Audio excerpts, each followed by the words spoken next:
Hi, this is Adam Elio Berkowitz from Israel 365 News, coming at you live from the Golan. I'm here with the editor of the managing editor of Israel 365 News, David Sidman, and we'll be joining Josh Wander. He is actually coming at us live from. Yep, that is not a green screen. He is actually at the Kotel. We are going to be praying for the United States out of Zion over teaching, and we really feel that they need it. We're doing this special broadcast because of the inauguration, and I've been watching it. It is so freaky. It is so freaky. It's first of all, it's empty. There were a total of 1,000 empty as the Western Wall. Empty. Oh my gosh. Empty as the Western Wall. You see, it's midah keneged midah. It's measure for measure. There are only 1,000 people who are allowed in attendance. Okay, and they're socially distanced. 1,000 people. It's usually there are many more than that. There are 1,000 people, but there are 25,000 troops, all of whom have been vetted by the FBI to make sure that there are no insurrectionists within them. And not only are there only 1,000 people, but the National Mall was shut down. And if anyone remembers the last inauguration, which was for Donald Trump, there were demonstrations allowed, and they made fun. They said, "Oh, there's no one there. There's really no one here." Okay, which you could say, social distancing, yada yada. But even with Donald Trump afterwards, he made the parade to the White House by foot. That's not going to happen. It's going to be a virtual parade, and they are behind bulletproof glass. I've never seen anything like it. Also, there were no protests or public gatherings permitted. The only public gathering it was permitted was a group called DC Action Lab, which is a small protest, and they want Biden to be even more progressive than he is, meaning they want Biden to be more left-wing, so they were permitted to protest. That's really what we're looking at. However, we did have Lady Gaga do the national anthem. She actually remembered all the words. She didn't make any glaring mistakes. And also Jennifer Lopez is there. Bruce Springsteen is there. Garth Brooks is there. These are the people that Donald Trump is not in attendance. However, Michael Pence is there. I did not see him with his family. Michael Pence was there, not looking happy, but God bless him. He was looking very dignified. David, you were also watching. What was your impression? Well, this just in, actually, the Chinese embassy has just been moved to the White House. So you almost got me there. You almost got me. No, actually, there's a joke going around saying that this is the only way Biden can get over 1,000 people at the inauguration is by deploying, over 1,000 National Guardsmen. Now, 25,000. But to every joke, there's actually a shade of truth.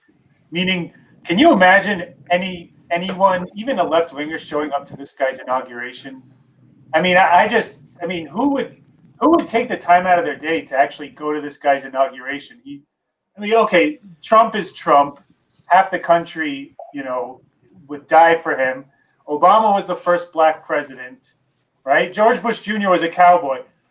Like, no one, literally, this is the perfect excuse, the 27,000 National Guardsmen, to justify absolutely no one showing up for the man who allegedly got the most votes in all of U.S. history. So that's kind of my observation. And yeah, it couldn't come at a better time when we have all this social distancing. But it's there was a strange moment where the senator, I forget the senator who was speaking, he said, we're battling the COVID pandemic. Meanwhile, he's behind bulletproof glass. They're not battling the COVID pandemic. Basically, I think what they do know is, you said that Biden got the most votes of any president in history. That's not actually accurate. He got more. Donald Trump also got more votes than any other president in history, except for Joe Biden, if you go by their numbers. And if that's the case, yeah, Donald Trump is hugely popular, and his people are much more passionate than Biden's people. Biden's people are just not passionate. You can see it here. They're not battling the COVID. This, I'm sorry, it pains me to see it. It looks like an inauguration at a banana republic of some guy who forced his way into office. If it wasn't America, it would look like some kind of banana republic coup. It would not look like, it does not look like the America that I grew up in. It pains me to see it. So I'd like to mention two things here from the Western Wall. First of all, just a few minutes ago, I was here at the Western Wall, and the U.S. Ambassador David Friedman came to say goodbye. He actually tweeted afterwards that he was here on his first day in office, and now he's here on his last day in office at the Western Wall. He felt that was very significant for him to be at this very special holy place at this time. And so I was here just until a few minutes ago with Ambassador David Friedman. We promised you prayers, so I think we should say a few prayers before it's too late. I wanted to read two passages from the Psalms. Let me just go over to the Western Wall itself. The Western Wall, by the way, because of Corona, because of the situation, is practically empty. We've been waiting actually here for about an hour to form a quorum for the evening prayer, and we just managed to get a quorum together for the evening prayer, which are just finishing now. But usually, it was when I was here for about an hour. There was just one or two people trickling in from that were local. I'm gonna go over to the Western Wall now, and I'm gonna read two passages. I think I'm gonna read two passages of Psalms. The first one is the Psalm 121, and the second one is 130. Can we? I think Biden is talking right now. Can we play the audio before you do that? If you're able to do that, I'm at the Western Wall. Tell me if you can hear it. Tell me if you can hear it.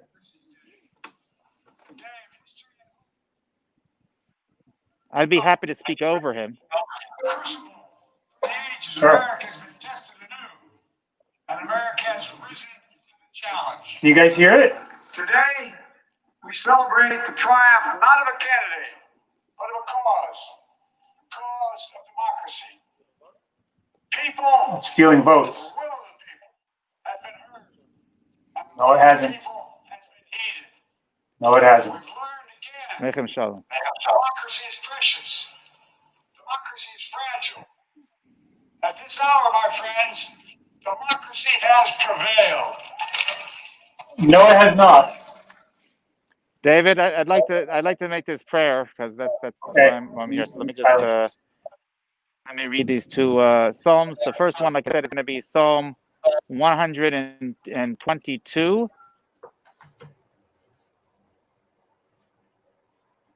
I'd rather hear your prayer much rather hear your prayer rather than Biden. Sorry, 123, and the second will be Psalm 1. Shir Hamalos Elech. Ooh, sorry about that. 121 and then 130. I got them confused for a second.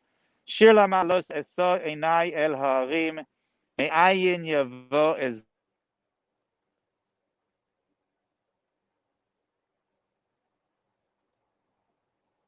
Oh, I think we lost him. Yanum Shomrecha Hinei Lo Yanum Velo Yishan Shomer Yisrael Adonai Shomrecha Adonai Tzilcho Al Yad Yiminecha Yomom Hashemesh Lo Yak.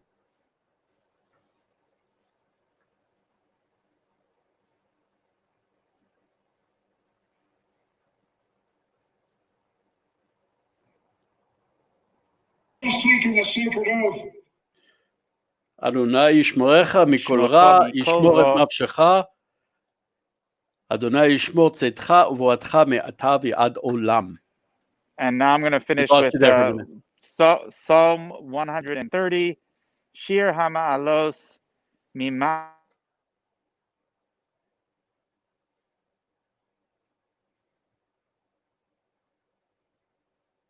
Amakim kosicho Adonai Hanunoi. Im avonois tishmor yo Adonai mi ya'amod ki imcha haslicha lema'an tivorei. Kivisi Adonai kiveson nafshi velidvoroi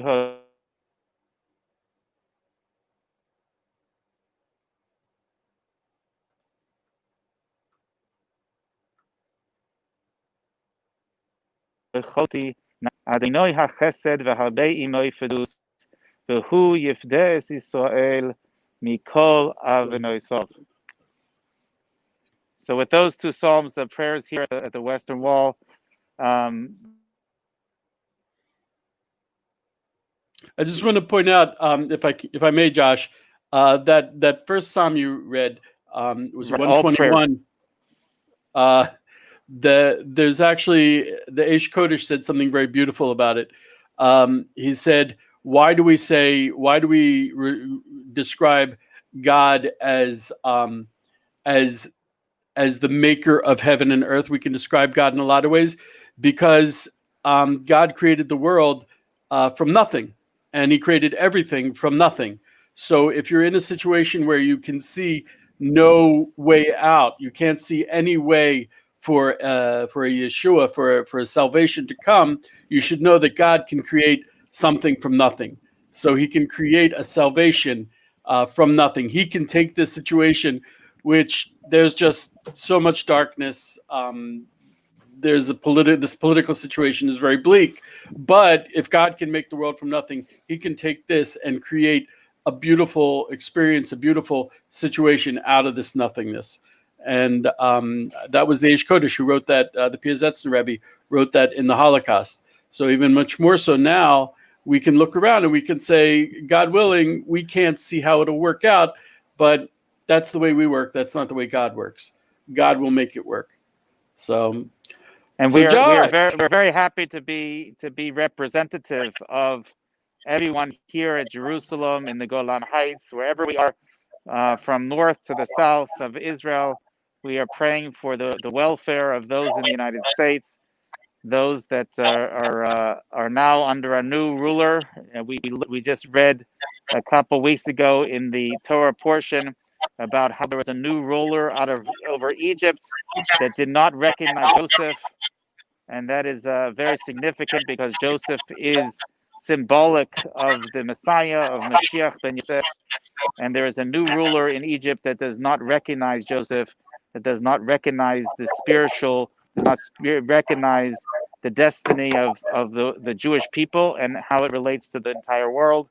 And we're going to be going through a very dark period, but we will, in the end, this will all be for the good, and we're looking forward to good things. We're here praying for all of you here in Israel.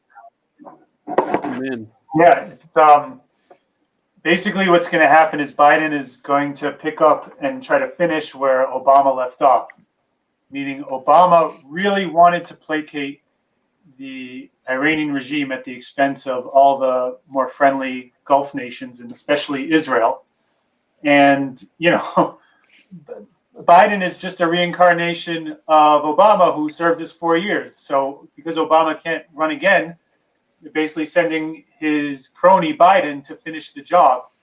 And so if you've been following Israel 365 News, we've been covering, there's a lot of developments coming out of Israel. First of all, there's a lot of developments coming out of Iran. They are becoming more emboldened. They are testing ballistic missiles on unprecedented levels, acquiring nuclear material in broad daylight without even batting an eyelash. Meanwhile, Israel has overspent its budget on defense just to combat Iran's aggression.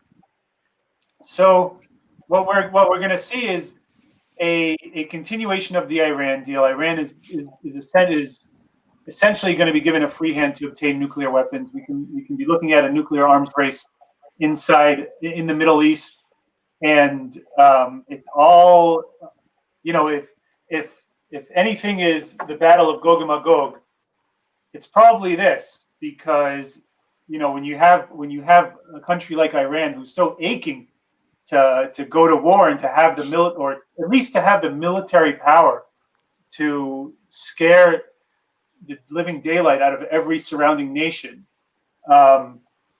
it becomes much more dangerous and much more volatile at the same time. So if you think so, I think it strengthens our faith, if nothing else, that the Messiah is really around the corner and that our redemption is coming. And the only person who can save us is not, obviously not America, not even the IDF. It's God, it's Hashem, who watches over us, as you just expressed in your psalm. And if nothing else, the period that we're embarking on will certainly increase our faith in God tenfold. And that is also, we understand that's the darkest part of the night is right before the dawn. As we have a saying, so this is the darkest part perhaps of our exile, but this also will soon be glowing light for all of humanity. And it's starting to rain and hail over here, so I'm going to be moving away, but please continue the broadcast. I got to tell you, Josh, I'm so glad you're there. The Kotel, the Western Wall, it's literally glowing.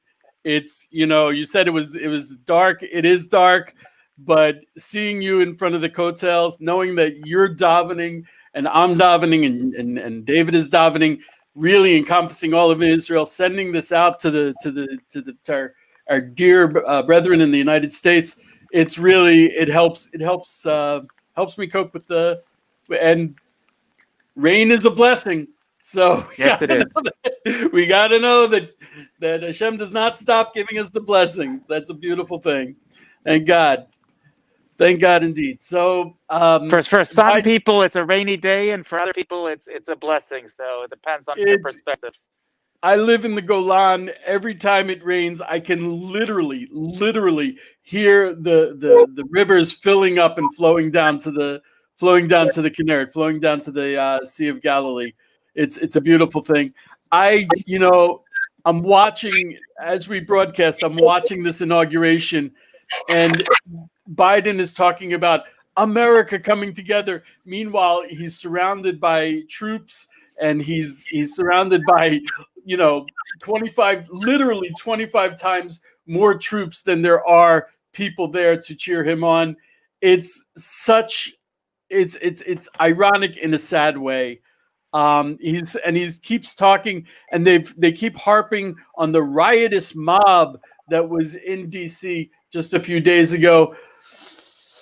I think it's like they're missing the message. If you're going to have a democracy, then you have to listen to the people. They were talking about the senators were talking about a government of the people and for the people. I'm not seeing the people here. And I'm seeing, if anything, a government that's divided and separate from the people. And Marilyn said, joy in the morning. Joy comes in the morning, God willing. Yeah. Well, it's funny because his speech is very similar to Obama's inauguration. If you see this the Western evening, you would have dozens of people here at the Western Wall. You can look over here. There's maybe one person at the whole Western Wall. Besides ourselves, it's completely empty. And unfortunately, we live in this time, like I said, these dark times. But we're looking forward to the real light, the heavenly spiritual light to come out very soon. God willing. You guys want to hear the end of his speech real quick? Let's play it. Sure. Oh, it's going on with this line of he's there to represent people who did not support him as much as people who did. And meanwhile, he was saying that the people who protested were awful because they protested not in the correct way. Define us as Americans. I think we know opportunity, security, liberty, dignity, respect, honor, and yes, truth.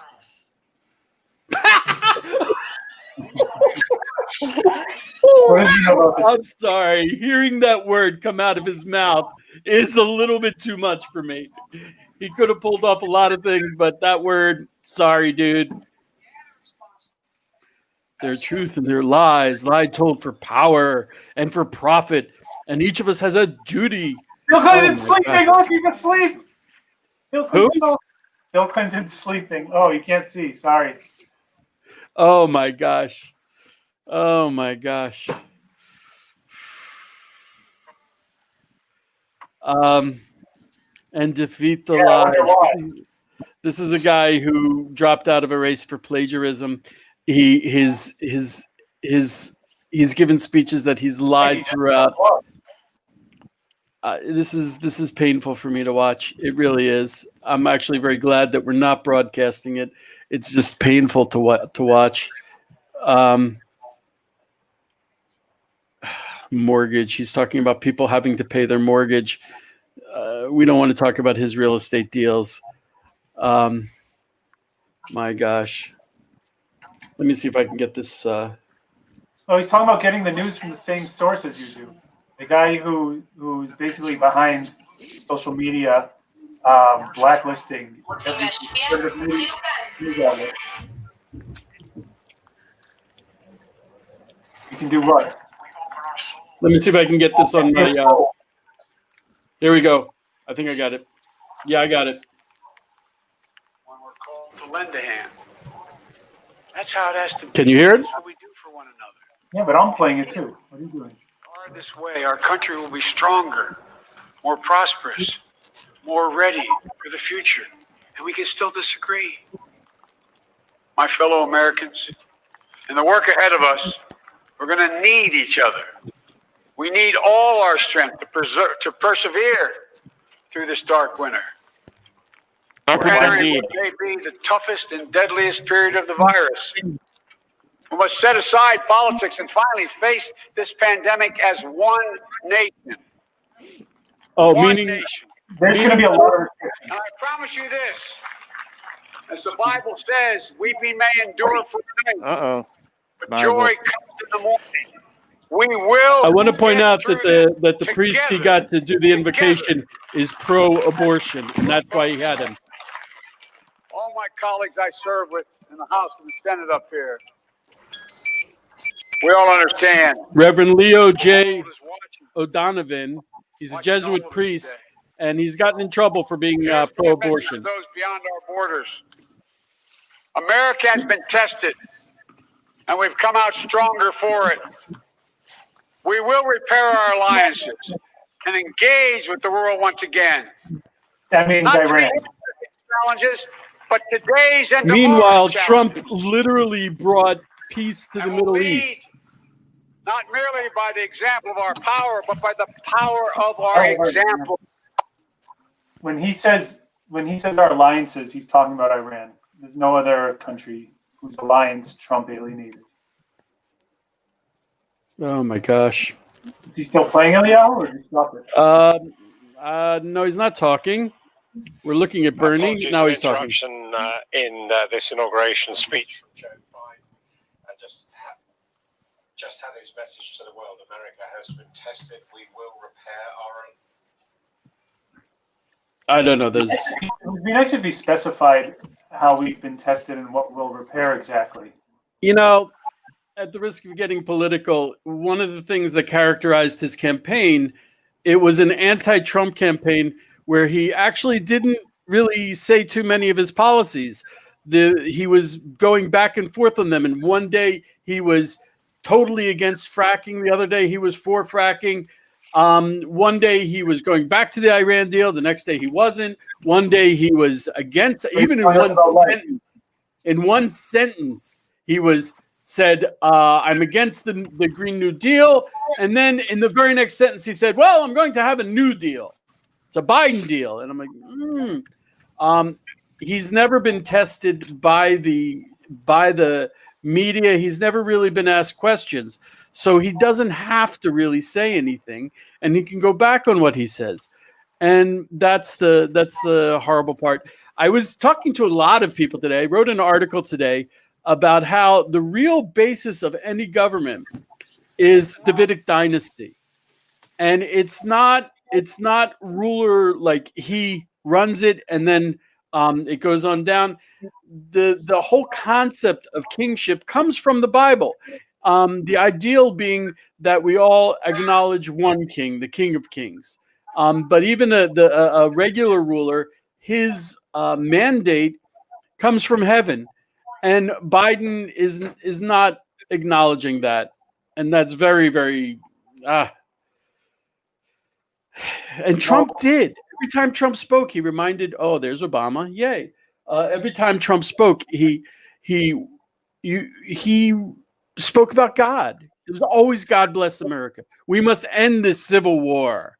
Yeah, civil war. What civil war? Yeah. Alliances. We can go back now. Thousands. Fellow Americans, moms, dads, husbands, wives, sons, daughters. Whoa, that's pretty friends, gender. That's not very gender neutral. We'll honor them for becoming the people and the He nation forgot trans. we know we can and should be. So I ask you, let's say a silent prayer for those who've lost their lives and those left behind, and for our country. Where's silent prayer? Sorry, can't mention God. Silent prayer. Prayer to who? Yeah. Folks, it's a time of testing. We face an attack on our democracy and on truth. Yeah. A raging virus, growing inequity. He keeps mentioning truth. The sting of systemic racism. So hard for me to hear him say Climate that. and crisis. America's role in the world. Any one of these would be enough to challenge us in profound ways. But the fact is, we face them all at once, presenting this nation with one of the gravest responsibilities we've had. Now we're going to be tested. Are we going to step up? All of us? It's time for boldness, for there's so much to do. Great reason to bring back Trump. I promise you. Oops, Harold says turn down the volume. No, it's good. It's painful for me to hear him. Will rise to the occasion is the question. Will we master this rare and difficult hour? Will we meet our obligations and pass along a new and better world to our children? New world order. I'm sure you do as well. I believe we will. And when we do, we'll write the next great chapter in the history of the United States of America, the American story. A story that might sound something like a song that means a lot to me. It's called American Anthem. There's one verse He means the national that stands out, at least for me, and it goes like this. The work and prayers of century have brought us to this day. What shall be our legacy? What will our children say? Let me know in my heart when my days are through. America, America, I gave my best to you. Let's us add our own work and prayers to the unfolding story of our great nation. If we do this, then when our days are through, our children and our children's children will say of us, they gave their best. Oof. They just showed a shot of all the soldiers in camo gear, in camouflage gear, in the mall. I'm sorry, that's not an inauguration. Yeah, Pence is there without his family. That's not an inauguration. That looks like an insurrection. That looks like a coup. I'll defend our democracy. I'll defend America.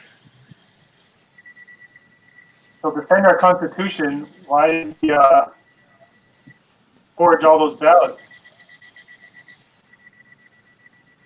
Is he still going? Here comes Garth Brooks. All right. Look, I mean, he said all the right things. What can I say? He appealed to everyone. He appealed to the religious. He said a prayer, a silent prayer, quoted the Bible, talked about unity, spoke about racial injustice and inequality and how we got to get together and come together and everyone needs a hand. It was a very well-polished speech. I'm actually a little surprised that he, there was no flubs. But all jokes aside,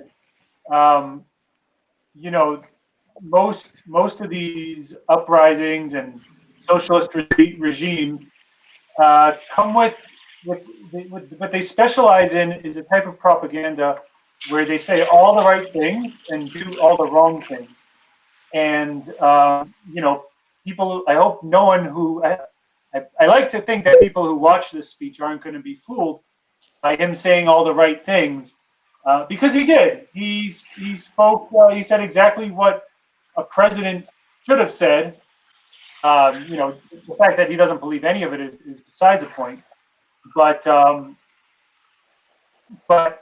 this, I have a feeling that this speech, the only time he actually gave a speech without stumbling on his words and without forgetting, what his own name was, will be regurgitated and echoed by the media and social media ad nauseum, and as proof that he's this big healer who's swooped down from the heavens to save us. But you really have to look at his record and who he is and what he's done. He's got uncomfortably close ties with China. He used his vice presidency to essentially profit from these gas deals with Burisma in the Ukraine. I mean, he's the definition of a corrupt politician who's when he talks about strengthening the line, always has been. There's nothing surprising there. All the progress that Trump made against China in the trade war, in their support of Taiwan, in their support of Pompeo condemned the work camps for the Uyghur Muslims in China. All the progress against China, he's going to walk back. All the progress against Iran, all the isolation that Trump has done with his peace accords towards Iran, all the crippling sanctions that have sent Iran on the brink of complete collapse, all of that will be undone by this guy who's talking about unity, coming together, and racial inequality. I think you're giving him the benefit. It's already been announced that he is planning sweeping executive orders already on his very first day to walk back so many of the things that Trump did.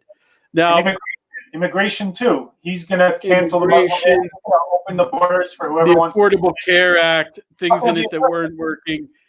And the thing that blows me away is, okay, there's politics, but you can't throw out the good with the bad. You have to call balls and strikes. You have to say, this he did good, this he did bad. Trump, what he was very good at was he would take conventional wisdom and say, if it's not working, I'm a businessman, I need to make a profit. If it's not working, let's try something new. And that's precisely what he did in his foreign policy. That worked. He did not start any new conflicts. He created peace in the Middle East to a degree that was totally unexpected. Everyone said that when Trump recognized Jerusalem, it would explode, it would be apocalypse, and precisely the opposite happened. Now, my fear is that Biden, he will go forward without any recognition of what's good or bad, and he'll just go forward. The Iran deal was so catastrophic, so horrible, so terrifying to many of the countries in the Middle East, not just Israel, that it caused everyone to get together and say, we got to fix this. So to go back to that would be horrible. The Palestinians, thank God, they're not killing Jews. Or very, very much less. There's only been 2 Jews killed in the last year, which some people might consider a catastrophe, but I personally, of course, don't. And it's also good for the Palestinians. It's good for the Jews. It's good for the other countries. And Biden seems totally dedicated to going back on that, resurrecting something that was horrible and destructive. And he's got zero accountability. I don't know what he's going to do in America, but Trump was very clear. How can people live without a job? If you shut down the economy, people are not going to be able to live. Trump was all about making things work for everybody. And I'm just very afraid that that they're going to go forward and be trying to reel things back and not even keeping the good things. I understand criticism of Trump. I also was critical of Trump. There are things that he was very bad at. but a lot of it was a stacked deck. The media, it was embarrassing. The media burned all their bridges and just went way overboard in criticizing Trump. And it was not. It was almost always it was baseless. They would take his. At best, they would take his quotes out of context. Usually, they were totally fabricating quotes. I remember what it was like with Obama. He got away with. Yeah. I'm sorry. Here's a question for you. Okay. Is this going to be a more extreme cabinet than Obama, or the same? Absolutely. There's no. He's already more extreme. He's already, his cabinet choices are already more extreme. If you loved Obama, then you will really, really love Biden. And if you were critical of Obama, then you're going to have a really hard time. We've been following his cabinet picks, and they're going to go through because the Senate and Congress are Democrat. He just made another one today, and the person is transgender, meaning it's a man dressing up as a woman, which I don't have a problem with. But this person also, okay, I hear that. But what we have basically is a man who thinks he's a woman is going to be in charge of America's health. The guy is, in my opinion, mentally unstable. Not to mention, violating a grave sin of the Torah. Well, also, but this person also left behind a wife and 2 children. It's a little bit irresponsible to do this in your life and not take into account your actions. And in addition, this person was the Secretary of Health for Pennsylvania. And at a time this person said, okay, anyone who is not sick and is in an old age home has to stay there. And at the same time, this person took their own mother out, knowing that the old age homes were dangerous. And this is and Biden also appointed a person who is a notorious, who in Harvard, when the person went to learn at Harvard, I don't want to say their names because it's not okay. And when the person was in Harvard, she brought in a speaker who was rabidly anti-Semitic, made Louis Farrakhan look like a lover of Zion. And when called on it, she said, when the Jewish students complained, she said, "Oh, but his statements are based in indisputable fact." And people say, "Oh, but she apologized." She did not apologize. A kind of apology, not really retraction, was published by Bend the Arc, an organization, not by that person themselves. So we're talking about a cabinet and appointees that are chosen for gender, chosen for race, regardless of their beliefs and regardless of their past history. Many of the people on the COVID response team have absolutely no background in any medical field at all. Several of them are simply businessmen. And that's very deeply concerning. I'm very concerned about America. Israel, I feel fine, but when I look at that, it's, it fills all the boxes and checks all the marks, but it's not a recipe for success. Well, we'll see what happens. I mean, I think the difference between, I think today, the American people and people around the world in general are much educated thanks to the internet, with all the shortcomings that we can blame social media for. It's certainly given a platform to let a lot of people understand what's really going on. And, if you compare today to 4 or 8 years ago, people trust the government much less. Nowadays, it's hard to hide. It's much more difficult to conceal, fraudulent votes and fraudulent elections and lies. No matter how much Facebook and Twitter censor it, it somehow finds its way through the cracks. And then, there are people who still believe the mainstream narrative, but they're dwindling. They're the last of a dying breed. And so, I think a lot of Americans are getting guns, hunkering down, being prepared for the worst. They're not going to be necessarily marching in the streets saying Biden is the president, but they're going to know it in their hearts, and they're going to start forming militias where they live, and they're going to start treating Biden like a foreign agent who usurped power in the United States. And we could be looking at a de facto secession, without even calling it a secession. And Biden might think that the solution is to turn outward and to galvanize China and Iran and try to show the Americans that he can mend ties with these enemies by way of appeasement, in the hopes that the Americans who don't trust him forgive him and see him as a peacemaker, when in fact he's the complete opposite. I don't think people will fall for it, but I think Israel will either pay a heavy price, or there will be a lot of fear of Israel paying a heavy price, because when Bill Clinton wanted to make a legacy for himself, he exploited Israel and tried to force these peace agreements with the Arabs. Same with even George Bush Jr. and Barack Obama. Trump less so. Trump had a much more hands-off approach. But Biden is probably going to be the least trusted president in all of U.S. history. Therefore, he's going to have to make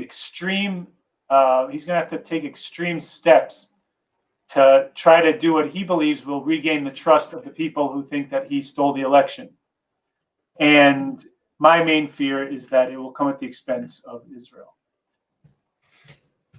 Okay, folks, I'd like to thank you for joining us. You should know that prayers are coming out from Israel for America. You are our spiritual brethren. We believe that. We feel that. We're going into special times, and special times are difficult. Just remember that there's always light, there's blessing, there's light at the Western Wall. Josh was amazing to show us that place is glowing. We'd like to thank you for joining us. Be blessed and have an amazing day. And hopefully tomorrow morning there's going to be a brighter dawn, God willing. Josh? Josh?